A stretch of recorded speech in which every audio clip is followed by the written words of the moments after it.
balloons full of air. They can be full of helium. They can be full of, if you get a helium balloon stuck to the ceiling, you spray it with a bottle of water. You ever had a balloon as a kid? Semi-spherical object, box-shaped air bag thing. There's not much of a balloon phase for an ant. They go straight to work. And maybe a sloth, he might have a balloon because, let's face it, he might need it to help him move a little bit.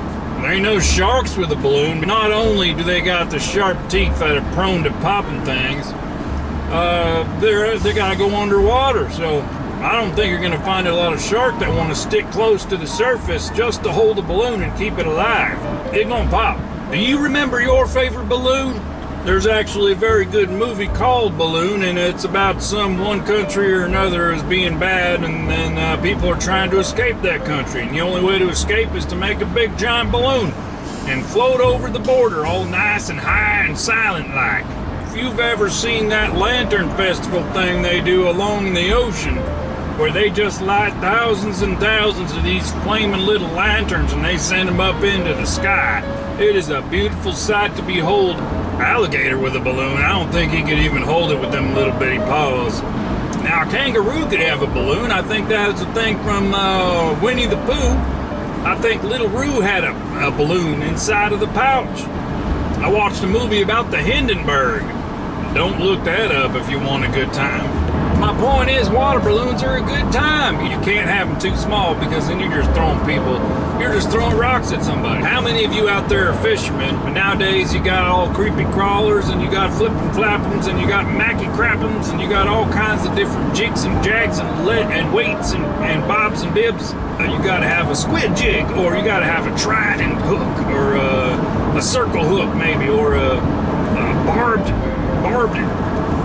non-barbed circle hook, 1/2 ounce. I don't know the first thing about fishing.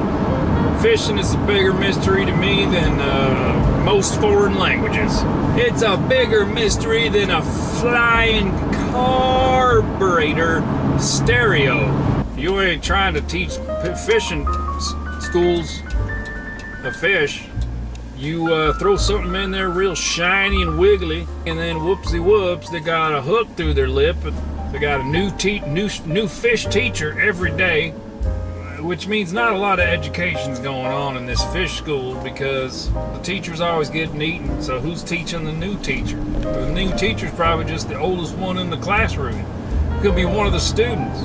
Just shows up for school one day and they're like, well, Larry, you're the teacher today. Ain't nobody older than you. You gotta have to teach us something. And Larry, as soon as he opens his mouth to teach something about trigonometry, he gets hooked.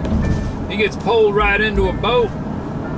And then as soon as they call Carl out to take his place, Larry comes plopping back down in the water because he was just caught and released. And then Larry's he's got shell shock. He's too scared to teach, so he's out of the picture. And then Carl, he's looking over at Larry in the condition he's in, thinking, I'm not even trying. You see what happened to the last teacher? I'm not going down that road. And he just swims right on out of there. Swims right into a boat motor.